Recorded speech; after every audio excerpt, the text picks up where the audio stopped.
Hi there, and welcome to this month's Grad Talk, all about pediatric feeding. My name is Sarina Murrell, and I'm here to share about feeding. I'm excited to have this talk and share all about pediatric feeding and to give some big overview around the population in the clinical area, and then to answer any questions that you have. If you have some big pediatric feeding questions already, go ahead and type them or just unmute yourself and let me know so I can make sure that I incorporate those. But like as we're going through, if any questions come up, just shout them out or type them out. Okay. So what I want to talk about today is the idea of the non-speech communication side of our field, which is swallowing disorders and feeding therapy support. And I'm going to focus on pediatric feeding a little bit because that's what I know and do all the time. But if you have some general swallowing or adult-based, shout it out and I'll see if I can point you in the right direction, or at least we could talk about it and think about it together as well. And it makes the title of our profession a little confusing, especially if you are going to specialize in dysphagia or swallowing, feeding, because you say you're a speech therapist and then you start having people like eat and drink. And so right off the bat, I mean, this has definitely happened to me even in my internships when I was in the hospitals, and we had some people come in maybe with a stroke or a TBI, and we had to go right into the hospital and they had to have a swallow eval to see if they were cleared after some sort of brain incident. And I remember some people being very confused and upset to be like, if you say like, oh, I'm speech, I'm here to test your swallowing. It's like, what do you mean speech? Why use speech? I can talk just fine. And so our field itself and the name of it can be definitely confusing. So a lot of times I will say like, I'm a feeding specialist to make that clear because, for example, I work a lot with little babies. And I used to work in the NICUs, and I also did early intervention, which is birth to 3. And so to hear speech for like a 2-month-old, a 4-month-old, a 6-month-old doesn't really make sense because we're not thinking about them talking or anything yet. So I think it's important to distinguish that and to let families know, like, if you want to say you're a speech language pathologist, sure. You could also say, I'm a feeding therapist or I'm a feeding specialist, to make sure that that's clear. If that's a route or that's an area that you're interested in, then you're going to go in. All right, I see a question that just came up. Cool. Cool. Thanks, Creighton. We're going to talk about different approaches, different trainings, different methodologies with feeding. The question is, do you use an SOS approach, or what other kinds of approaches, or what are you doing prior to a swallow evaluation? So we'll go down that route. There are there are different types of training and protocols and approaches out there, although I must say that there's not that many actually. And so ones that are out there, people are pretty familiar with those. For example, SOS, some people would know of.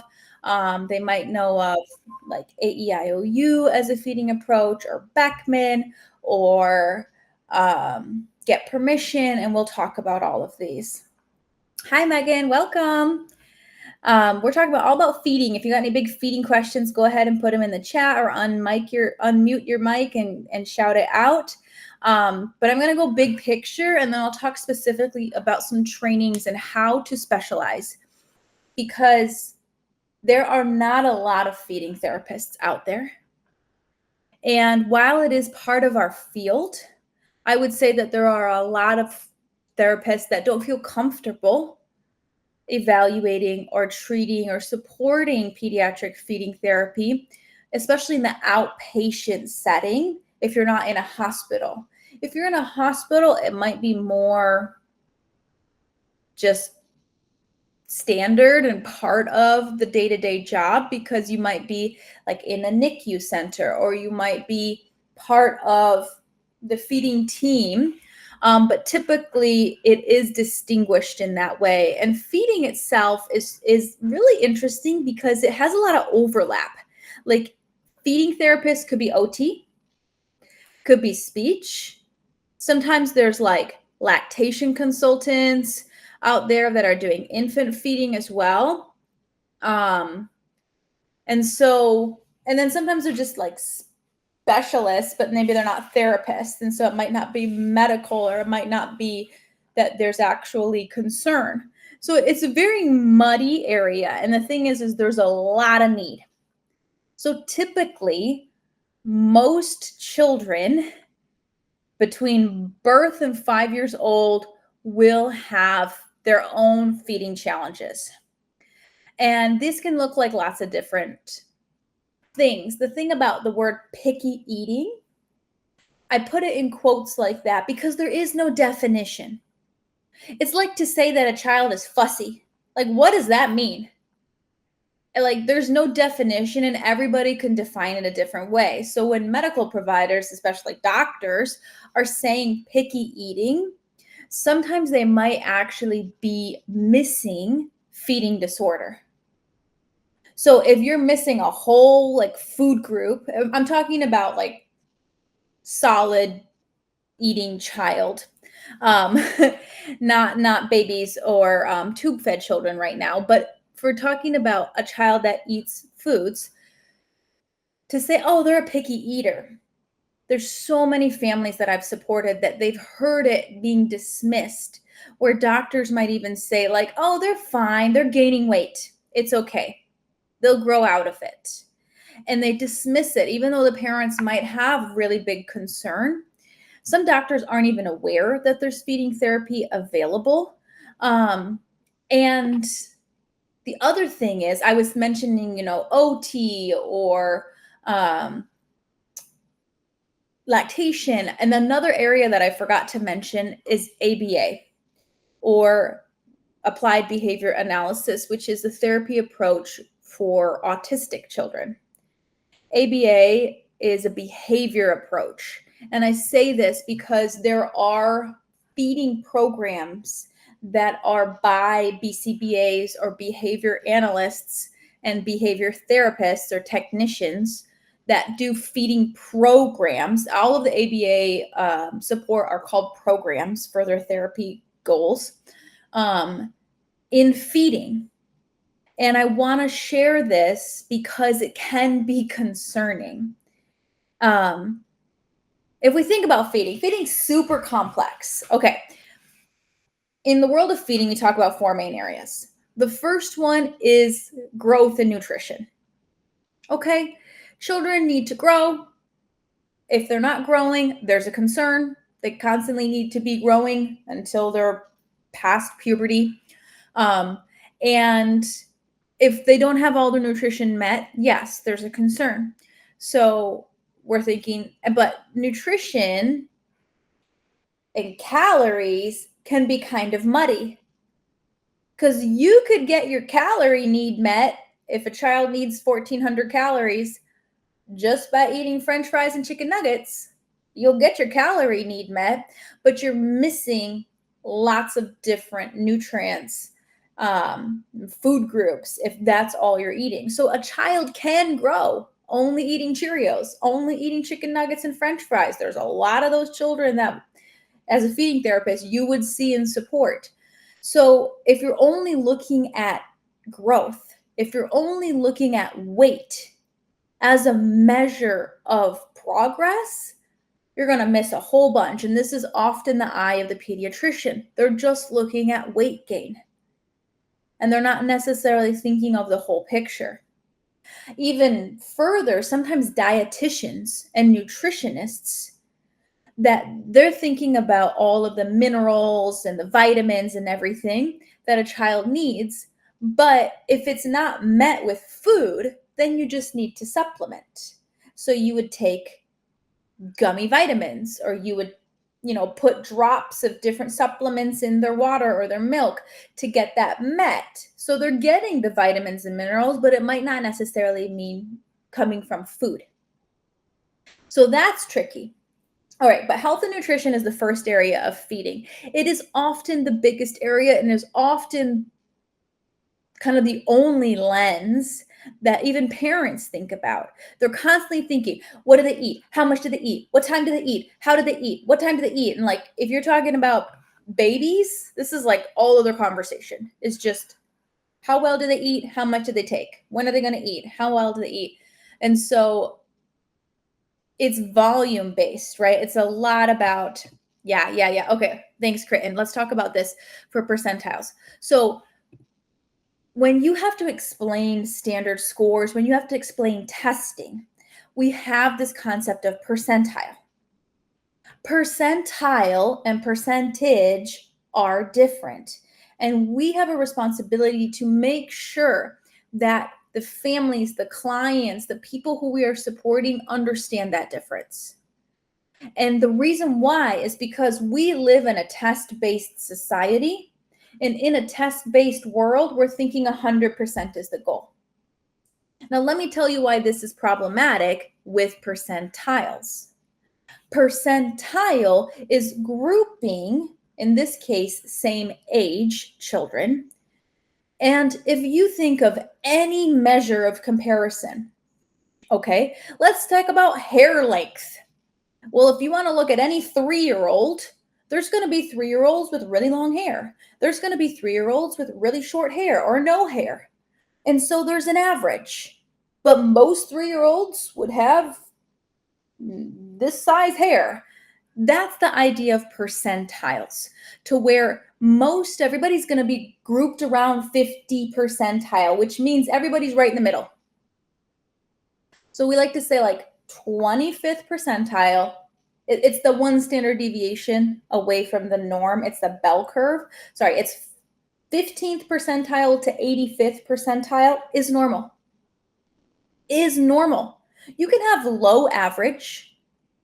You could have high average, but 15th percentile is normal. It's just kind of low. And so if you're talking about height, a child that's in the 20th percentile for height means they're kind of short for their age. But hey, do they have short parents? There's probably a genetic factor going on here. And so weight, and a lot of times they don't ever compare, sometimes they don't even compare weight percentile to height percentile, because that's proportionate. If you think about a child that's in the 15th percentile for height, that means they're very short for their age. And they're in the 90th percentile for their weight. So not only are they really short, but they're really huge. So they're going to look really big. But you could flip that. You could have a child that's in the 90th percentile for height, meaning they're really tall for their age. But they might be in the 20th percentile for weight. It's still normal, but they're going to be pretty skinny. And genetically, do you have like tall, skinny people in your family? That's fine. That's fine. And a lot of times they coincide. A lot of times for many children, they're going to be like 90th percentile height, 90th percentile weight. They're just a really tall and really big child. Or 10th percentile height, 10th percentile weight. Okay, they're small. They're small. So explaining that range of, we want children to fall in the average, 15th to 85th percentile. Now, if a child's over the 85th percentile, they're too big. Technically, they're big for their size. And so a big child, especially a baby, we ought to think about like really chunky and get all the rolls and you want the baby, right? But a really big child is going to have a hard time moving, right? It's going to have a hard time trying to crawl. It's going to have a hard time trying to sit if they're really big. And a really small child, okay, the parents are constantly going to be looking at weight. I get it. We do need to have an extra, Babies are supposed to have fat reserves. They're supposed to be chunky. But sometimes, very, very common, children after about 6 to 8 weeks of birth are going to dip. They're going to dip in their weight. And so let's say they're riding at the 40th percentile and all of a sudden they're at the 20th percentile. Still normal. Still normal. What happens is doctors say you need to give them formula because your breast milk is not enough. But all that happened is probably they got a little bit longer. Maybe they're moving a little bit more. So children start to lose a little bit of weight when they start to move more. So that is misguided information. Dropping in weight percentiles isn't necessarily, means of concern. It's a whole picture. Like if a child is getting sick, if a child is refusing foods, if a child is, there's other factors that are going on with that, then that could be an additional piece of information that might be concerning. But especially if a child like gets really long, we always talk about babies as long, and then after like one, then it turns to tall. But if a child is getting longer or taller and then their weight dips, well, probably because they just got bigger. And so their fat proportion has changed a little bit. So it's just a piece of the information that we need to keep in mind. But I always take it with a grain of salt. And I always tell parents, I'm like, they're like, do you need to know their percentiles? And I was like, I want to know their weight today. And then I want to know their weight in a month. Or if it's babies every week, we tend to weigh them. But if you think about other factors that could be contributing weight, a child that doesn't poop, which is a big aspect of feeding support, is how well are they having bowel movements. A child that doesn't poop isn't going to eat very well, but there's probably a lot of backed up weight of poop inside still. So weight in itself is something that we need to think about a little bit more objectively as one piece of information. So that's the percentile chat. But yeah, it's always going to be calories and how many milliliters and what's the percentile. And you're going to hear all of this. The other reason by that is because our brain works really well with numbers. Numbers make sense to us, like just the way our processing. So, if we think about there's 10 people versus 1,000 people, you're like, wow, I can understand numbers really well. He took 30 ml. She took 70 ml. I can understand numbers. Yeah, you're right, Chris. Numbers can confuse us and numbers can be misleading if we don't understand what those mean. So percentile and percentage is one of those numbers that is often misunderstood. So that's nutrition and weight, basically. Health and nutrition is one aspect of feeding. The other aspect of feeding is going to be the oral skill, the ability to feed. So that's going to be involving, that could be OT if it's like getting the food to the mouth. A lot of times OT work on like spoon and fork support, or they'll work on the reason why it overlaps is for babies and bottles. There can be a lot of overlap and it can be very similar, which is great. It just means there's more feeding therapists out there. But so oral skill or ability to feed would be another area of feeding. So we have health and nutrition. We have ability to feed, oral skill. We have internal systems. Internal systems is going to be poop, digestion, GI, sensitivities. It's also going to be like sleep, alertness, regulation. It's going to be health status. If there's any other, if there's any other diagnoses, if there's any other systems that might be impacted, if a child has like a respiratory concern, if a child has like kidney concern or heart condition, all of that's going to impact. It's underlying. Like in this case, the feeding challenges is probably secondary if they have a bigger health challenge, but it's just health in general. What is their internal body systems? And sleep is another important one for that. That has to be considered for their ability to be regulated. Another one that I tend to put in this is sensory systems. Sensory systems is a health system. It's our ability to process information from the outside world in. So that could be sounds, that could be touch, that could be flavor, that could be texture, that could be temperature. So food is always sensory. And I consider it one of these health systems here because it is about how our body regulates to that information. If you think about a baby oftentimes when they hear a big sound, they startle, right? And so they have this reflex that is in their internal systems, and that internal system is sensory because of the sound.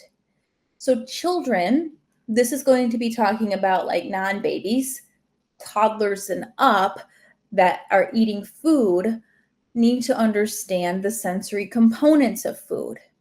A lot of neurodiverse children and autistic children, they tend to gravitate towards, we call them all of the beige foods.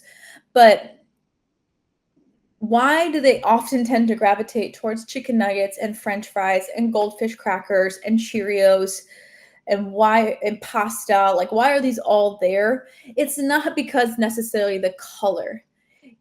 It's because of the consistency. If you think about, like, pasta is always going to taste like pasta, especially packaged foods. Packaged foods, like if you buy a pack of Oreos, you expect it to taste the same every single time you buy it. So this works really well for children who cannot process differences. Part of neurodiverse presentation and autism is this sensory differences in their processing. So their ability to process different subtle that we wouldn't even detect changes in the texture, in the taste, in the, flavor and the firmness. Think about a strawberry, like a plain strawberry. You buy a pack of strawberries. Well, this strawberry is firmer than this strawberry. This one's a little squishy. This strawberry is sweeter, and this one's a little bit sour. So no strawberry can be trusted because I don't know what it's going to be tasting like. That happens to me with blueberries. I'm always like, what? That was a weird one. Yuck. But we can regulate to that because we know and we expect that. But for a child who is very dysregulated to sensory input, that becomes unsafe. And that leads me to, Cynthia's feeling me with the blueberries. I love blueberries, but every time I get a bad one, I'm like, ugh, grapes too. Okay, so I had grapes for snack today. And I picked out all the good ones and I left the squishy ones there because I don't like squishy grapes. And then I make my wife eat them all. But we all have our different sensory profiles with food. Like, I don't like mushrooms because they kind of taste like chewy rubber bands to me. Like, they feel like that. Or I don't like tapioca because it's like boogery, right? We all have our own sensory experiences to food, as do children. Okay, hold on a second.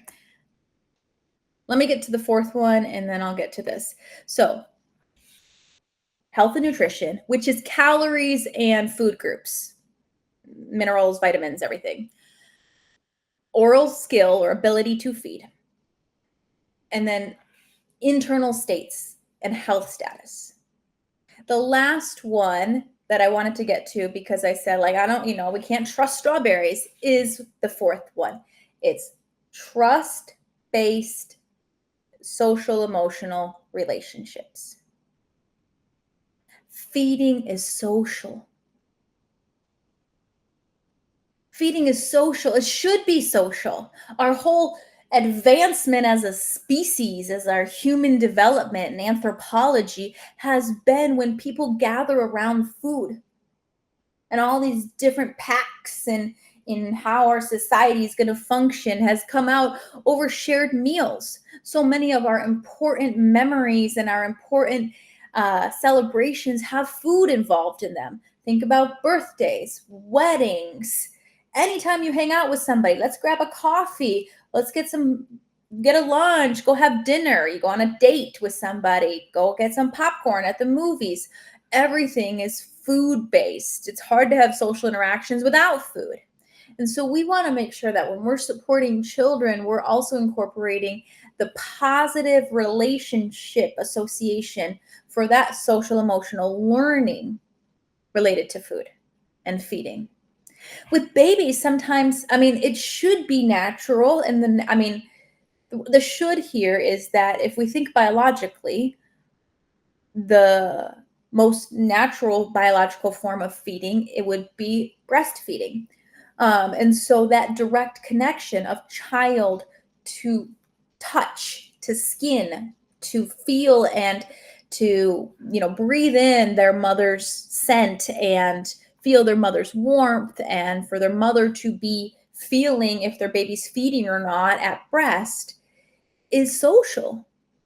But when we take that baby out and we give them a bottle, or if the baby can't eat and they have tubes to feed, NG tube or G tube, then we remove that automatic social physical piece of it, and we need to bring it back because it's so important for our development. So many families tell me that the child does better eating by themselves in front of the TV. And it's not that they want that. A lot of times where they've gotten to be of what their normal looks like is because it was a short-term desperation, and then it just turned into their habit and their routine and their long-term, and they don't want it to be that way. But it might not be every family's priority to have shared meal times together at the table. So we need to make sure we're asking and we are incorporating what are their goals and what are their priorities for feeding support. Okay, so let's talk about jobs and things. Let me see. So, yeah, okay. Let me talk one more big thing about feeding for you to consider that isn't really part of our consideration with communication or speech side of our field. And that is all of the different professionals that you would have to collaborate with if you're going to support feeding. What I mean by this, and it's not that you don't have different professionals that you collaborate with when you support communication, right? You might be working with a teacher if you're thinking about, if it's a school-based support. And then there might be other therapists involved, like, physical therapist or occupational therapist or a vision specialist or a reading specialist. There are specialists there, but it doesn't mean it directly correlates with you providing your services. It's more like you informing them of how they can help this child understand or communicate better in those interactions. But for feeding, you will very likely have to either put referrals through for other specialists or collaborate with directly, either in a hospital setting, medical setting, or an outpatient setting. And that's going to be ENT, so the ear, nose, throat doctor, the otolaryngologist. And it's so funny. Otolaryngologist is just ear, throat. But in Spanish, it's otorrinolaringólogo because it's ear, nose, throat, but it's rhino. I don't know why we say otorhinolaryngologist because they don't want to say rhino. Where's the nose? I don't know. It's just called the otolaryngologist in English, but we say ENT. So ENT is a very common referral because we want to think about what's going on up in their nose if they have really large adenoid tissues that is blocking their nose, making them breathe through their mouth. Now, if you've never considered this before, note that not a majority, I don't know, I'm just making up a percentage here, but there is a very large amount of children that have feeding challenges, not because it's necessarily feeding based, it's airway. How do they breathe? And if they're breathing through their mouth and they're not breathing through their nose, then their mouth structures are going to change, and it makes eating scary. Because if you and I eat, we close our lips and we breathe through our nose. Okay, I'm going to find a firm grape here. Critten's eating right now. Maybe Cynthia and Megana's eating. But we can chew. And our nose should be able to serve us. But now, if you try to take a bite, Critten, and now breathe through your mouth, you can even plug your nose. It makes eating hard. And and then he's coughing. Yep. And then that's aspiration. So our kids aspirate when they're trying to eat, and it makes eating scary because why? They can't breathe. Yep. And then, okay, sorry, Critten, I put you through that. It makes eating scary, but it's not necessarily, feeding is secondary. Feeding is a symptom of airway. So if they can't breathe through their nose, we need to be referring to the ENT to see why not. If they have, so our tonsils are in the back of our mouth. Our tonsils are a lymph tissue that can swell when we're sick. In our nose, there's other lymph tissue called our adenoids. And our adenoids serve the same function as our tonsils, and they're supposed to swell when we're sick. But a lot of times there's people that have very large adenoids naturally. So yeah, so to get your adenoids, you hear about tonsils removed. You can get your tonsils removed. It's not, what would this be like? It's almost like cutting your hair. Like they grow back. You're not removing this whole structure. It's just removing what's really big, and then they can continue to grow back. It's basically just removing the large part. So it's not like they don't have tonsils anymore. It's not like you don't have adenoids anymore, and they can grow back. But if a child has gigantic tonsils at the back of their throat, what we're going to see oftentimes is this, because they're pulling their tongue forward to create more space at the back of their throat, because the back of their throat's full of these giant tonsils. Or you're going to see this. Hold on. Isn't that nice and beautiful? So they don't know actually how to get their tongue, to use their tongue to bring it to their teeth. So they're just mashing. This is a tongue thrust chewing process. So there's these cues that it could be airway related. So ENT would be a referral. A pediatric orthodontist is going to be another referral because, hold on, I got grape in my mouth. I'm going to show you my mouth right now. Okay. So if we think about anatomy, our palate has 4 bones. The front 2 bones are kind of like little triangles. And then there's these big flat plates in the middle of our mouth. There should be a line running down the middle of your mouth. But they actually don't fuse together. They just are kind of floating there. So these bones, they need your tongue so that they don't fall down. When you close your mouth and you're just sitting there, you should feel your tongue on the top of your mouth. And that is helping shape the top of your mouth for it to be nice and flat. And your tongue gets up there. Like that. But if a child's breathing through their mouth, their tongue is down. So it's going to pull all of these structures. You're going to see these very narrow-faced little children. Their teeth are going to start to, pulmonologist, that's a great question too. Hold on a second. Their teeth will become very narrow. Why? Because the palate can't find the tongue. So it tries to find the tongue on the molar side. And as the molars start to come down, the whole top of the palate pushes up into the nose, creating less space in the nose to breathe and creating this giant vaulted ceiling of the mouth. So it's super high and they can't get their tongue up, meaning food is scary because then it just goes into this black hole void and they don't know where it is. So a pediatric orthodontist would be a good referral because they will maybe place a palatal expander, which is one of those devices where they put a little box thing and they have a key and they stretch the whole mouth open. It's awful. It's super awful. But the earlier they can do it, they'll probably start as young as 6.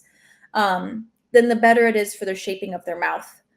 And then they'll need some braces for a little bit. I know I'm seeing some. Oh my gosh. It is awful, but we should be breathing through our nose. So a pulmonologist would be on hand, respiratory or pulmonology, if there are swallowing concerns. Why? Because aspiration goes to the lungs. And if the lungs are impacted, pulmonology should definitely be on board. If there's no aspiration concern, you can have kids with these like really high palates, super gaggy, don't breathe through their nose, and there might not be any swallowing concerns. So maybe pulmonology wouldn't be. I hear what you're saying about airway. Like, should it be pulmonology for airway? Technically, no. Airway is ENT and pediatric orthodontists. It's the whole getting to the lungs. Pulmonology is just lungs. So they might be on board if there's an aspiration concern. Often when there are premature infants and their lungs are impacted, there's definitely going to be pulmonology on board. Hold on, I saw another thing come in. Yeah. So yeah, you got to make sure. So we've got ENT, pediatric orthodontist. Another one you could think about for airway is an allergist. Having an allergy specialist could be really helpful if they have swollen tissues because of allergies. I had this one little girl who was very, very congested and she was on super thick liquid because of dysphagia, swallowing concern. And it turns out she got an allergy panel. She was extremely allergic to dust and mites and all of these air stuff, and also dogs, and they had a dog in their house. And so they got all these, like, they got rid of the carpet, they got rid of all of her like stuffed animal toys. They had this a Roomba vacuum going on all the time, and they kept the dog like out of her room. And then her sleeping pattern changed completely. And then she was more interested in feeding because she wasn't so swollen and congested all of the time. So an allergist could be very helpful for airway. She was like a year old, and I probably saw her till about 2. So they didn't figure this out like in the beginning, and we talked about it, and she had her team as well, her medical team at the hospital. But it was like trying to solve this because she was on like honey thick liquid, like the thickest you could get. And the problem with that, with thickener, is that thickener adds calories. And she was on a corn-based, not necessarily dehydration. If you're getting enough liquid, even if it's thickened, it won't dehydrate you. It's okay. You can have thickened liquid and it's not going to dehydrate. It's going to constipate you. Definitely. The number one side effect of thickened is constipation. And most of these kids are constipated anyway. But she was on a corn-based thickener. Thicket is a very common, you can get it over the counter, you can buy it at the pharmacy, powder to thicken, and it added a ton of calories. So she was probably in the 99th percentile for her weight. She was so big, she couldn't move. And so, we talked about, and we actually moved her to a gel-based thickener. So that was a lot less calories, and so then she could start to like lose some weight too a little bit. But it's not always allergy. It's not always going to show up on an allergy panel if a child has gut sensitivity to foods. So that would be GI. Okay, so we have ENT, pediatric orthodontist, maybe a pulmonologist, allergist, And then a GI, gastrointestinal doctor, is going to be a really common referral for any of our very vomity, refluxy kids that can't keep food down, that have lots of sensitivities. It's really trying to see what's going on with their tummies and their gut. I have 2 stories on this one. I had this one boy who was not constipated. He had diarrhea so bad, always, and he hated diaper changes, and it was like super acidic, and his butt was raw. And we talked to the mom about thinking about doing an elimination diet to see if there was any food sensitivities that he had that was causing him to not have solid poops. And the number one thing out there is dairy. And so in the first 3 days, he started having solid poops of not having any dairy. The thing was, he was getting a ton of dairy. He was probably drinking 30 ounces of milk, had 3 yogurts and 5 string cheeses a day or something like that. I don't know. This kid was just living off of dairy. And then removing it, his poops got so much better. He started potty training because we talked to her. He was getting close to 3. And we're like, he can't potty train if he doesn't have solid poops. There's no way. He just had diarrhea all the time. And so, we got to figure out what's going on. He should not have diarrhea all the time. And it was so clear that it was a dairy insensitivity for his gut. And it was really tricky because this mom had a little bit lower education level, and she's like, he's not getting enough calcium. And she was giving him soy yogurt and soy milk. And she's like, it's not working. It's not enough. And so there was a lack of education in there. And she started giving him cow's dairy again. And right away it came back. And so it needed some more time for her to understand that. And unfortunately, at that time, I was working at a birth to 3 early intervention support. So all of our services stop at 3, no matter what. So we're really trying to help her, but I stopped seeing him because he turned 3. So I don't really know what happened after that. But that's a gut one. That would be gut. And anytime a child has bad reflux or constipation, you want to refer to GI to see what's going on.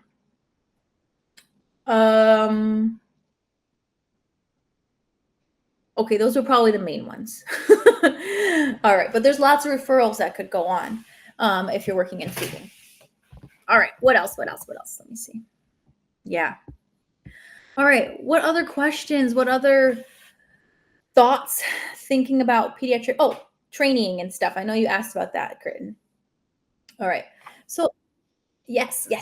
Okay, so like I said, there's not a lot of feeding therapists out there. And I think part of the problem is because I think there are therapists that want to specialize in feeding and they don't know how to.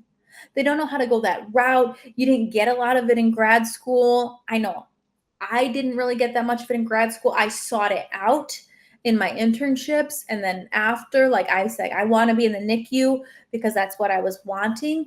But some people are like, maybe I don't know, but maybe I don't want to do the medical side. You could totally support feeding on the non-medical side because there are a lot of children that need support with learning how to eat solid foods. If you want to do babies, you could specialize in babies. So, okay, some trainings.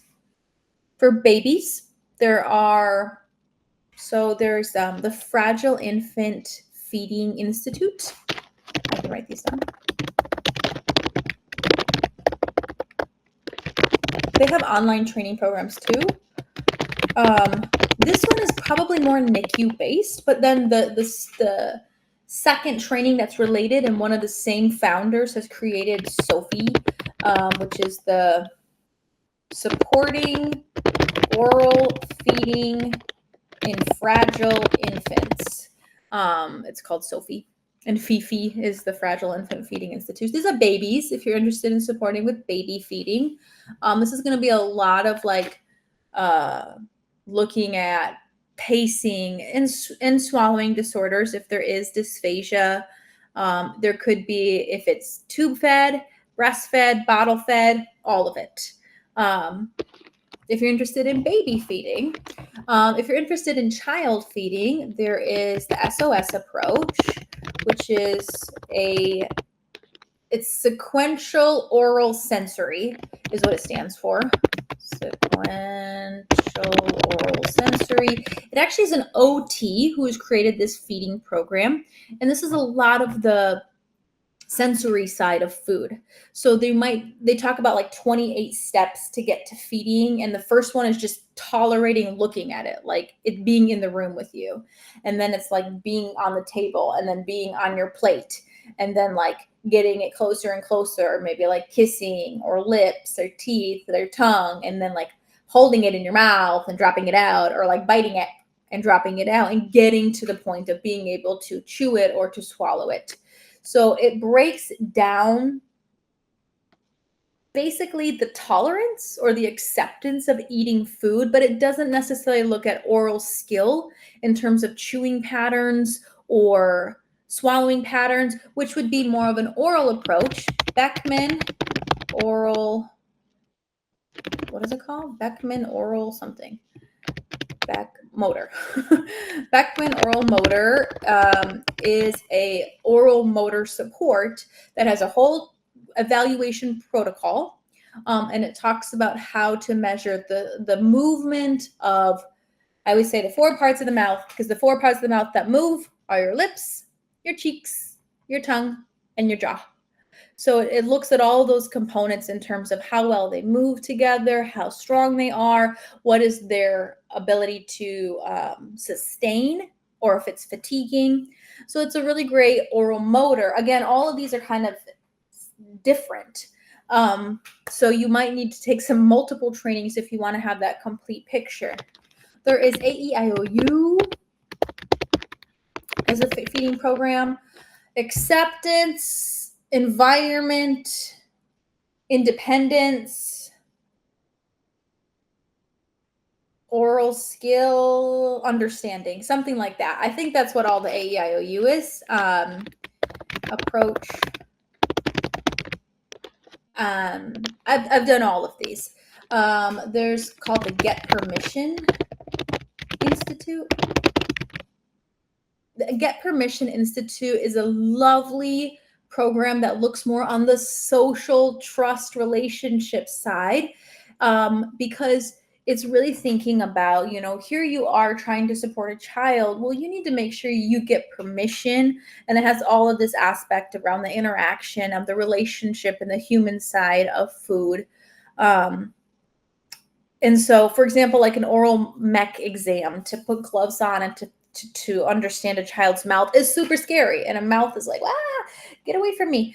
And so, the first thing I'll do is I'll be really silly, and you could blow up a glove and turn it into a balloon. Sure. I'll usually ask kids, I was like, do you want to be a dentist right now? And then I'll have them put gloves on and look in my mouth and be super silly. Or I'll have a toy mouth and I'll show them on a toy mouth. I've even put gloves on their feet as little socks, and it's super silly, so that they can feel more comfortable. And then I will ask them, can I touch your face? And now you can ask a 2-month-old. You can still get permission. You can basically do a single touch, and to see, do they turn away or do they lean in? That's permission. And so it gives you that idea through this approach, the Get Permission Institute. That's a Marcia Dunn Klein. She's a OT that specializes in feeding. Let me think. Now, there's a whole area of feeding and oral that's called myofunctional therapy. Have you heard about it? Yeah. It's controversial. Feeding Matters. Yeah, so Feeding Matters is amazing. Feeding Matters is an organization. Check it out. There's awesome screening tools that you can use. There's a ton of resources on their website. You can affiliate. So I have affiliated. I get families through there sometimes that they just search, because they basically have anybody that's credentialed through them to be on their database of their search engine. But they offer lots of different trainings, and they have a professional network, and they have done a lot of lobbying and support for insurance to get better funding and reimbursement and payment for therapy services for pediatric feeding disorders, and to define this as a diagnosis. And what does it mean?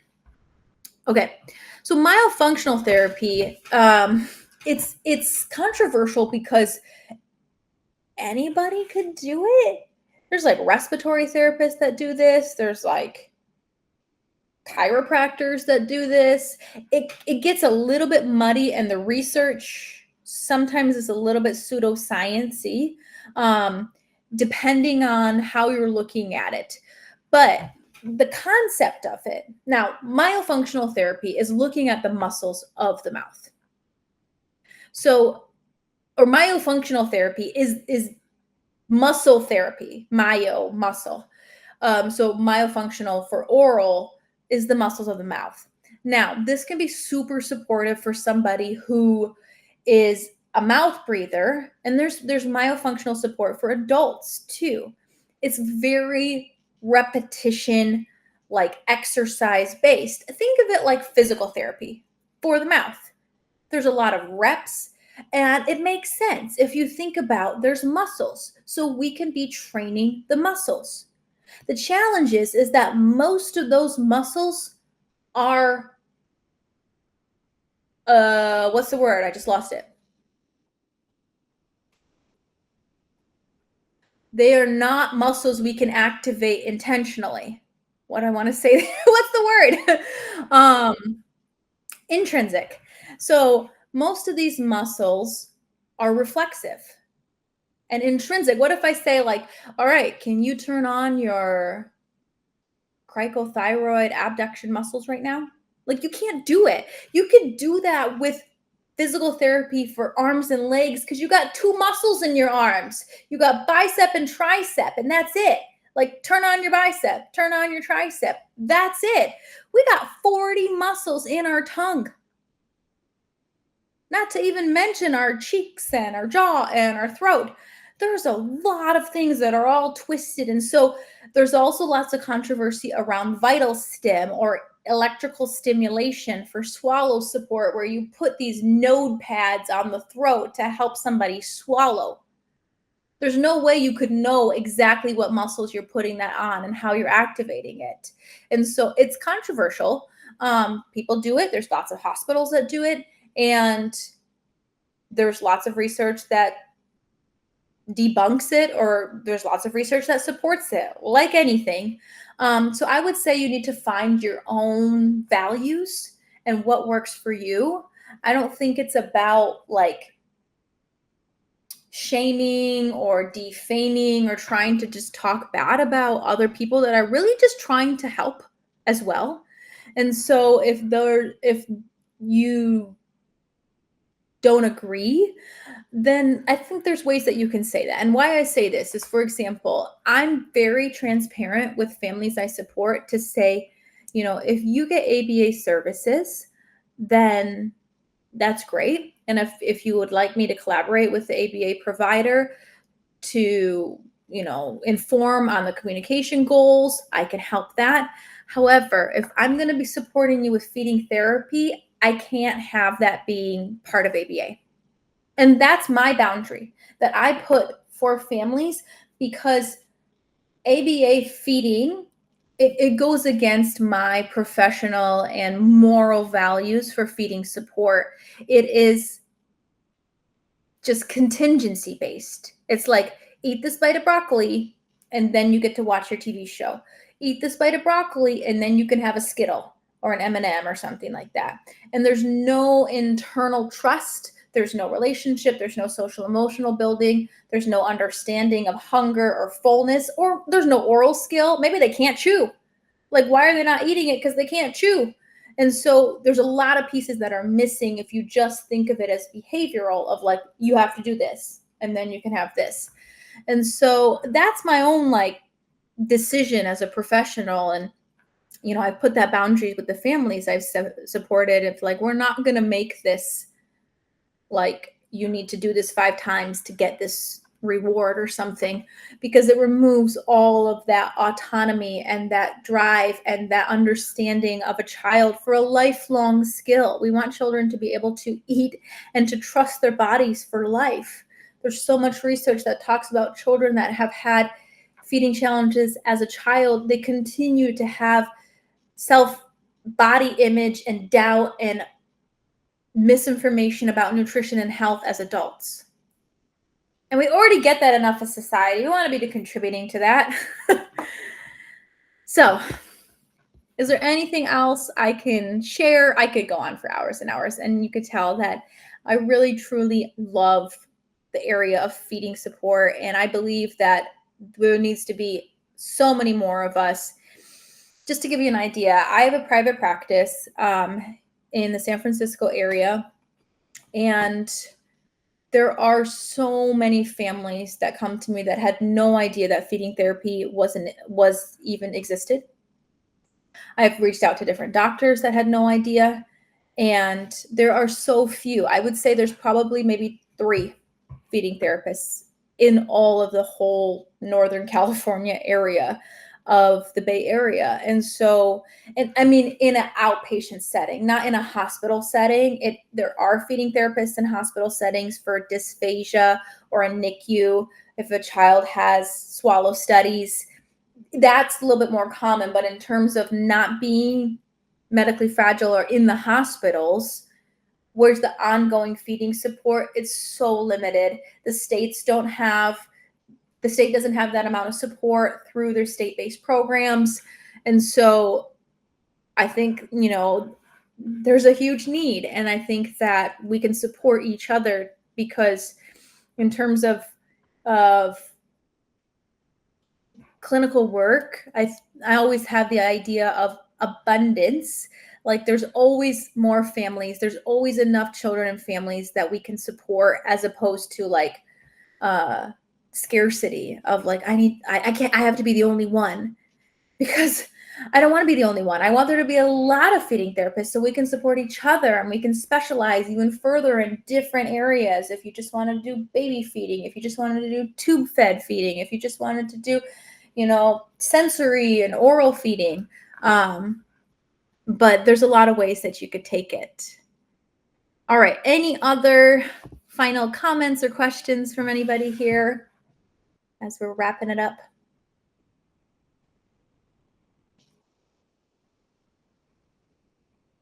Thank you. Thank you. All right. So of everything, can you share with me? You can unmute yourself or type it. But can you share with me like one big thing that stood out to you from today?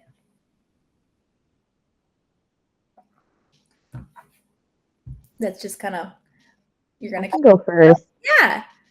Cynthia actually shared with me this link, and I didn't know this was happening until she sent it to me. So I was really excited to learn more about just pediatric feeding in general. And my biggest takeaway is all the training resources you provided me. So I'm really excited to check all of those out and learn more on my own. Yeah. So thank you. You're welcome. They have a lot of free resources on their websites too that you can check out. So yeah, I think that the more that you know, the more you can create your own style. Thank you, Magana.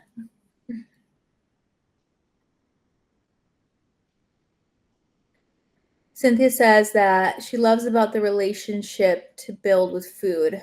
She would love to specialize in birth to 3 with speech and feeding. Wonderful. Yeah. There's a lot there. Thank you, Cynthia. I think like a lot of them are like a really good reminder, because I've been doing a lot of like feeding therapy at not doing it like personally, but like slowly easing to it, because I was at Stanford for like a whole year, like observing like just observing a speech therapist that does only feeding. So it was like really great resources, because I don't know, there's a lot of like approaches that I've never heard before, and I've like seen it in the hospital for like 2 years. Right now, I'm also doing pediatric feeding therapy at the hospital as well. So like, it's really great to know like I think the main takeaway I really like is 4 main areas that we have for feeding in general, because I've never thought of it to like as specific as it is. Like growth and nutrition's like that's all people care about, and then like there's so many like much more complex like things to consider, like in terms of like one feeding in general. So there's really great ways to learn, especially the social emotional, because I can't tell you how many times in the session like the child is just absolutely have no time to socialize. So Yeah. it's Right. really great to build that support. Thanks, Kritten. Yeah, I think that we forget about that, especially because we kind of make it more medical when we think about feeding for kids, and we lose that relationship side. And so, and I say this to parents, and if you are going to work with parents for any area, I think one of the best things that you can do is to try to get them to not even, I mean, to think about things through their child's perspective is great, but also just think about the human experience, right? If you're sitting at the table and people put food in front of you and everybody's staring at you and be like, eat, eat, eat, you're going to feel super awkward and you're not going to want to eat. And that's what happens to our kids in feeding therapy sometimes. You're just like, here, eat, eat, eat. So like one of the best things you can do is just eat with a child. Like I give everybody plates and we all do it. And then all of a sudden the pressure's removed and you see a different level of participation or acceptance or interaction because it's more natural. Like, yeah, we can eat together. And a lot of times that gives models for families so that they can try to carry that over at home too.